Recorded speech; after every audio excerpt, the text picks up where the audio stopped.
Hi, welcome to VRLearners। हम आपके लिए ऑनलाइन ट्यूशन शुरू कर रहे हैं जिसमें क्लास 10 मैथ्स के सारे चैप्टर्स डेली अपलोड करेंगे। रेगुलर अपडेट्स के लिए हमारे चैनल को सब्सक्राइब करके नोटिफिकेशन बेल बटन दबाएं।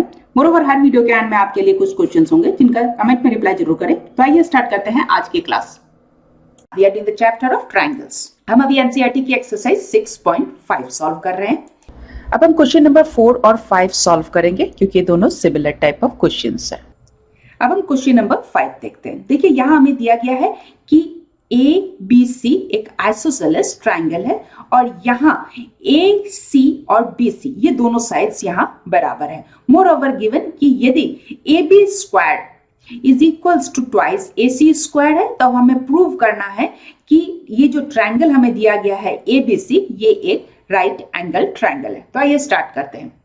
गिवन कि ये एक आइसोसेलेस ट्रायंगल है सिंस यहाँ AC और BC ये दोनों साइड्स यहाँ बराबर है। मोर ओवर यहाँ हमें एक कंडीशन भी दी गई है that is AB squared is equals to twice AC squared. ये हमें एक कंडीशन यहाँ दी गई है और यहाँ हमें प्रूव करने को कहा गया है कि ट्रायंगल ABC एक राइट एंगल ट्रायंगल है। ये हमें प्रूव करने को कहा है। तो आइए स्टार्ट करते हैं।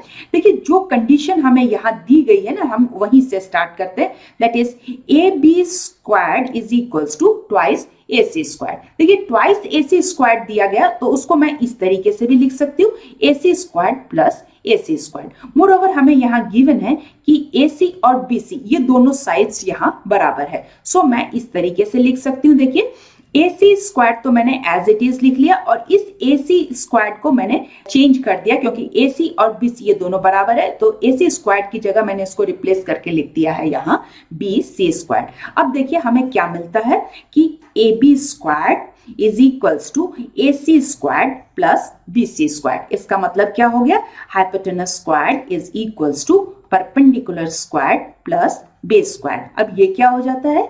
ये हमारा पाइथागोरस थ्योरम में आ जाता है। पाइथागोरस थ्योरम कहता है कि यदि कोई भी एक ट्रायंगल में हाइपोटेनस का जो स्क्वायर होता है उसका measurement is equals to perpendicular square और बेस स्क्वायर को यदि हम ऐड कर देते हैं तो जो मेजरमेंट होता है दैट इज इक्वल्स टू यदि हाइपोटेनस स्क्वायर होता है, ऐसे केस में वो एक राइट एंगल ट्रायंगल होता है। सो हम देख सकते हैं ये हमने फाइंड कर लिया कि ये एक राइट एंगल ट्रायंगल है by the converse of Pythagoras theorem. अब देखिए हम जानते हैं कि हाइपोटेनस के जो ऑपोजिट एंगल होता है वो 90 डिग्रीज का होता है, दैट इज राइट एंगल होता है। तो यहाँ हमारा हाइपोटेनस कौन सा है? AB। सो AB का ऑपोजिट एंगल कौन सा हो जाता है? Angle C। तो हमने यहाँ फाइंड कर लिया कि ABC एक राइट एंगल ट्रायंगल है और यहाँ एंगल C जो है this is equals to 90 degrees, hence proved. तो हमने यहाँ देखा कि देखिए क्वेश्चन नंबर 4 और 5 इन दोनों को एक बार एक साथ दोबारा देखिएगा। देखिए क्वेश्चन नंबर 4 में क्या दिया गया है? यहाँ हमें दिया गया है कि ABC एक आइसोसेलेस ट्रायंगल है जो राइट एंगल है एट C और हमें यहाँ प्रूव करने को कहा है कि AB square is equals to twice AC square. वही क्वेश्चन नंबर 5 में देखिए हमें क्या दिया गया है?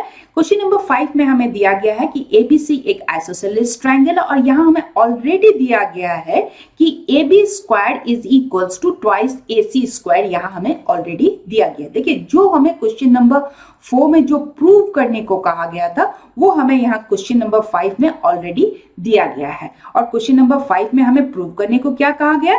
हमें यहाँ कहा गया प्रूव करने को कि ABC एक राइट एंगल ट्रायंगल है। ये हमें यहाँ प्रूव करने को कहा गया क्वेश्चन नंबर 5 में। वेयरएज क्वेश्चन नंबर 4 में देखिए यहाँ ऑलरेडी दिया गया है, गिवन है कि ट्रायंगल ABC एक राइट एंगल ट्रायंगल है एट एंगल C। तो देखिए क्वेश्चन नंबर 4 और 5 ये दोनों रिवर्स है क्वेश्चंस, एक जैसे ही क्वेश्चंस हैं। आइए अब देखते हैं आज के सवाल। आप जल्दी से कमेंट पे इनके रिप्लाई करें। मोरओवर हमारे चैनल को सब्सक्राइब करके नोटिफिकेशन बेल बटन दबाएं सो दैट आपको हमारे वीडियोस के अपडेट्स मिलते रहें। सो आज के लिए यहीं तक। See you in the next class. Thank you.